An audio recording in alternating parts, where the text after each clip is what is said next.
ኢትዮጵያዊቷ ዶክተር በካናዳ ለሽልማት ስለመታጨታቸው፣ የተኩስ አቁም ስምምነት ስለመደረሱ፣ የእስራኤል ጦር ኢራናውያን ባቡር እንዳይጠቀሙ ስለማለቱ፣ የአውሮፓ ህብረት የባህር ኃይል በሶማሊያ ዳርቻ ተጠልፎ የነበረን መርከብ ስለማስለቀቁ፣ የአሜሪካ የህግ አውጪዎች ፕሬዝዳንቱ ከስልጣን እንዲወርዱ ስለመጠየቃቸው፣ በመንግስት ተሿሚዎች ላይ ጠንካራ ቁጥጥር የሚያደርግ አዲስ መመሪያ ስለመዘጋጀቱ። ሰላም ጤና ይስጥልን። ከብርሃን ቴሌቪዥን ዜናዎቹን አሁን እንነግራችኋለን። ዜናና የዕለት ዝግጅቶቻችን በፍጥነት እንዲደርሷችሁ ገጻችንን ሰብስክራይብ፣ ላይክ፣ ሼር፣ ኮሜንት እንድታደርጉ እንዲሁም የማንቂያ ደውሉን እንድታበሩ በአክብሮት እንጋብዛለን። ኢትዮጵያዊቷ ዶክተር በካናዳ ለትልቅ ሽልማት መታጨታቸው ተሰምቷል። በቶሮንቶ ካናዳ በሚካሄደው ቶፕ 25 ካናዲያን ኢሚግራንትስ አዋርድ ላይ በዘንድሮ ታላቅ የማህበረሰብ አገልጋይና ተጽዕኖ ፈጣሪ ዘርፍ ከ75 የመጨረሻ ተመራጮች መካከል ዶክተር ሙሉ ገለቱ እንደሚገኙበት ብርሃን ቲቪ ያገኘው መረጃ ያመለክታል።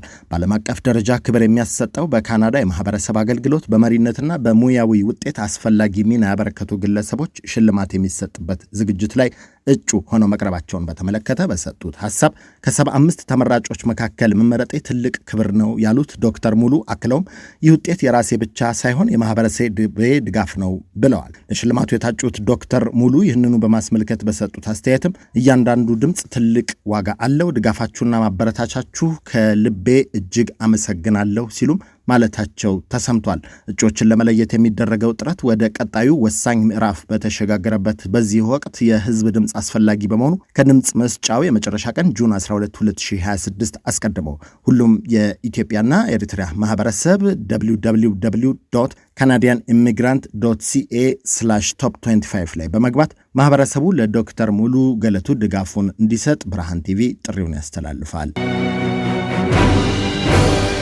የተኩስ አቁም ስምምነት መደረሱ ተሰምቷል።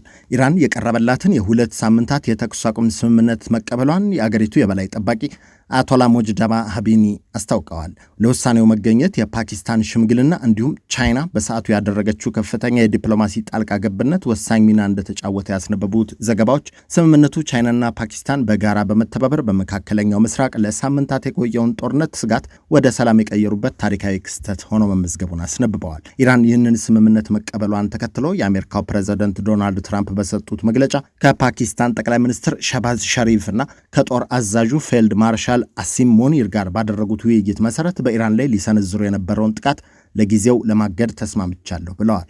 የተኩስ አቁም ስምምነቱ ተግባራዊ የሚሆነው የኢራን እስላማዊ ሪፐብሊክ የሆርሙዝ ሰርጥን በአስቸኳይና ሙሉ ለሙሉ ለመክፈት ስትስማማ መሆኑን ያወሱት ፕሬዝዳንት ትራምፕ አገራቸው ከቴህራን የቀረበላትን ባለ 10 ነጥብ የሰላም ምክረ ሐሳብ እንደ ተግባራዊ መነሻ መቀበሏን የገለጹ ሲሆን አብዛኛዎቹ የቆዩ አለመግባባቶች መፈታታቸውን አረጋግጠዋል። ከዚሁ ጋር በተያያዘ በሁለቱ ሳምንት የተኩስ አቁም ጊዜ የሆርሙዝ ሰርጥ ደህንነቱ የተጠባበቀ መተላለፊያ እንዲኖረው ኢራን መፍቀዷን የአገሪቱ የውጭ ጉዳይ ሚኒስትር ሰኢድ አባስ አራግቺ አስታውቀዋል።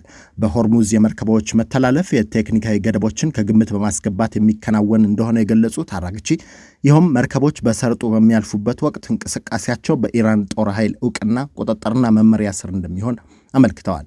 አክለውም የኢራን ኃይል መርከቦችን እንደማያጠቃና ሰላማዊ ጉዟቸውን እንደሚጠብቅ እንደሚያስተባብር በጠቀሱበት መግለጫቸው ማስታወቃቸው ተሰምቷል። ይህ በእንዲህ እንዳለ የስምምነቱን መደረስ ተከትሎ የነዳጅ ዋጋ ቅናሽ ማሳየት መጀመሩ ተነግሯል። በአሜሪካ እስራኤልና ኢራን ግጭት ጅማሬ ወቅት በኢራን መንግስት ውሳኔ ተዘግቶ የነበረውና በዚህም ለ20 በመቶ የንግድ እንቅስቃሴ መዘጋት ሰበብ ሆኖ የቀጠለው ሆርሙዝ ሰርጥ መከፈቱን ተከትሎ ላለፉት ሳምንታት አሻቅቦ የቆየው የነዳጅ ዋጋ ቅናሽ ማሳየት መጀመሩ ተመላክቷል። በዚህም መሰረት በአሜሪካ ዌስት ቴክሳስ ኢንተርሚዲየት WTI የነዳጅ ዋጋ ግብይት በ18 በመቶ ቀንሶ $92 ከ60 ሳንቲም ሲሆን የብሬንት ድፍድፍ ነዳጅ ዋጋም በበርሜል በ6% ቀንሶ $103 ከ40 ሳንቲም መሸጥ መጀመሩ ተጠቅሷል። ሰርጡ እንደሚከፈት በተነገረ በሰዓታት ውስጥ ይህን ያህል የግብይት ዋጋ ለውጥ ማምጣቱ አነጋጋሪ በሆነበት በዚህ ወቅት መተላለፊያው ለሁሉም መርከቦች ሲከፈት ደግሞ ለበርካታ አገራት ፈታኝ የሆነው ነዳጅ ዋጋ ከዚህም በላይ ሊቀንስ እንደሚችል ማሳያ ነው ተብሏል።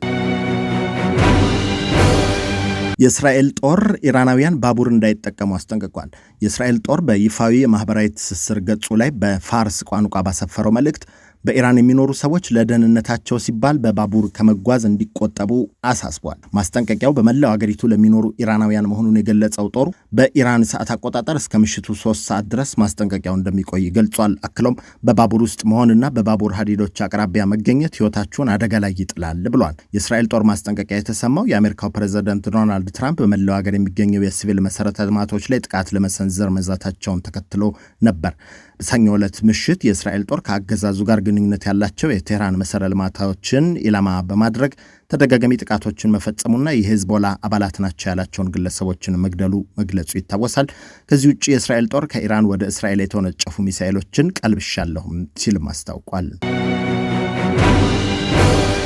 የአውሮፓ ህብረት የባህር ኃይል በሶማሊያ ዳርቻ ተጠልፎ የነበረ የኢራን መርከብን ማስለቀቁን አስታውቋል። የአውሮፓ ህብረት የባህር ኃይል አትላንታ ዘመቻ በሚል በሚንቀሳቀሰው ኃይሉ አማካኝነት ባለፈው መጋቢት 15 ቀን 2018 ከሞቃዲሾ በስተ ምስራቅ 400 ኖቲካል ማይል ርቀት ላይ ተጠልፋ የነበረችውን አልዋሲሚ የተሰኘች የኢራን ሰንደቅ ዓላማ ያረፈባት አነስተኛ መርከብ ማስለቀቁን አስታውቋል። የአትላንታ የባህር ኃይል ከአየርና ከባህር ባደረገው ከፍተኛ ግፊትና ክትትል እንዲሁም ከሶማሊያ የባህር ፖሊስ ኃይሎች ጋር በነበረው የቅርብ ቅንጅት አሰራር ምክንያት የባህር ዘራፊዎቹ መርከቧን ጥለው ለመውጣት ተገደዋል ሲል ኦፕሬሽን አትላንታ ሰኞ ዕለት በሰጠው መግለጫ አስታውቋል። እንደ መግለጫው ከሆነ መርከቧ የተለቀቀችው እሁድ መጋቢት 27 ሲሆን ስማቸው ያልተጠቀሰው የዘራፊዎች ቡድን በሰሜን ምዕራብ የሶማሊያ ባህር ዳርቻ ላይ መርከቧን ትተው በመውረድ ለቀው ሄደዋል ተብሏል። የታጋቾችን ደህንነት ቅድሚያ በመስጠት በአትላንታ የባህርና የአየር ኃይሎች የተደረገው የተቀናጀ የኮንሰርቲና ተጽዕኖ እና በየብስ ላይ ካለው የሶማሊያ ባህር ፖሊሲ ጋር በነበረው ቀጣይነት ያለው ቅንጅት ዘራፊዎቹ መርከቧን ለቀው እንዲወጡ እንዳስገደደ ኦፕሬሽን አትላንታ አስታውቋል። መርከቧ ከተለቀቀች በኋላ የአትላንታ ኃይሎች ወደ መርከቧ በመግባት አስፈላጊውን ፍተሻ ያደረጉ ሲሆን የሰራተኞቹ ደህንነትና ጤንነትም መረጋገጡ ተሰምቷል። በተጨማሪም የምግብ የውሃና የሕክምና እርዳታ ለሰራተኞቹ እንደተሰጠ ተሰምቷል። የአሜሪካ ሕግ አውጪዎች ፕሬዝደንቱ ከስልጣን እንዲወርዱ መጠየቃቸው ተሰምቷል። የአሜሪካ ሕግ አውጪዎች የትራምፕ አስተዳደር አባላት ፕሬዝደንቱን ማንሳት ካልቻሉ የስልጣን ሽግግር የሚደነግገውን 25ኛውን የአሜሪካ ሕገ መንግስት ማሻሻያ በማድረግ ከስልጣን እንዲያነሱት እየጠየቁ ይገኛሉ። የአሪዞና ኮንግረስ አባል የሆኑት ያሰሚን አንሳሪ 25ኛው ማሻሻያ በትራምፕ ላይ እንዲተገበር ጥሪ ካቀረቡት ባለስልጣናት መካከል መሆናቸው ተሰምቷል። ፕሬዝደንቱ አስከፊ ህገወጥ ጦርነትን እያባባሱ ነው፣ ግዙፍ የጦር ወንጀሎችን እያስፈራሩና በኢራን ውስጥ የሲቪል መሰረተ ልማቶችን ኢላማ እያደረጉ ነው ማለታቸው ተሰምቷል። በ48 ሰዓታት ውስጥ ብቻ ትራምፕ ያስተላለፉት ንግግር ሁሉንም መስመር አልፏል የሚሉት አንሳሪ በኤክስ ገጻቸው ባሰፈሩት መልእክትም ይህንኑ ማጉላታቸው ተሰምቷል። የሚኒሶታዋ የኮንግረስ ሴት አባል ኢልሃን ኦማርም ትራምፕ በኢራን ውስጥ ባሉ ሲቪል መሰረተ ልማቶች ላይ በሰነዘሩት ዛቻ ላይ ባሰጡት አስተያየት ይህ ያልተነካ እብድ ከስልጣን መውረድ አለበት ብለዋል። የኒው ሜክሲኮ ግዛት ኮንግረስ አባል የሆኑት ሜላኒ ስታንስበሪ የስልጣን ሽግግር የሚደነግገውን 25ኛውን የአሜሪካ ሕገ መንግስት ማሻሻያ ተግባራዊ መሆን ያለበት አሁን ነው፣ ኮንግረሱና ካቢኔው እርምጃ መውሰድ አለባቸው ማለታቸውም ተሰምቷል። የኢሊኖይ የቀድሞ የሪፐብሊካን ኮንግረስ አባሉ ጆ ዋልሽ ስለ ፕሬዝደንቱ ባሰፈሩት መልእክትም በዚች ሀገር ላይ ለዘላለም ጉድፍ የሆነ ታሪክ ያስቀምጣሉ ብለው ፕሬዝደንቱን ወርፈዋል።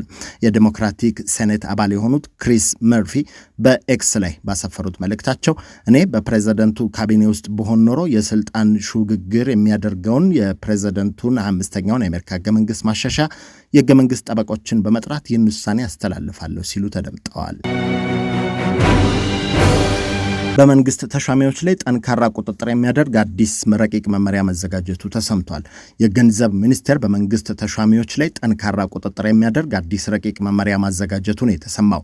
በዚህ መመሪያ መሰረትም ማንኛውም የመንግስት ተሿሚ ከመንግስት የግዢ አፈጻጸምና ከንብረት አስተዳደር ጋር በተያያዘ ጥሰት የፈጸመ መሆኑ ከተረጋገጠ በየትኛውም የመንግስት ተቋም ውስጥ ዳግም እንዳይመደብ ወይም እንዳይሾም የሚደነግግ መሆኑ ተገልጿል።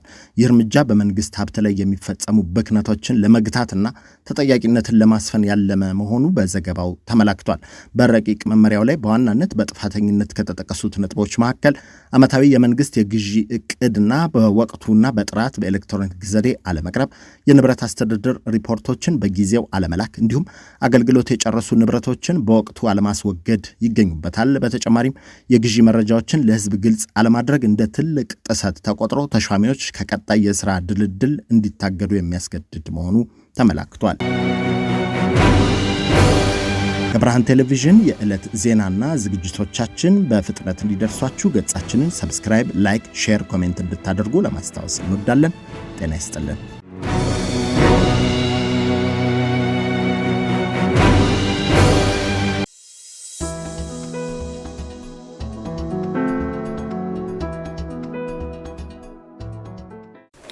Are you a young person trying to figure out your next move?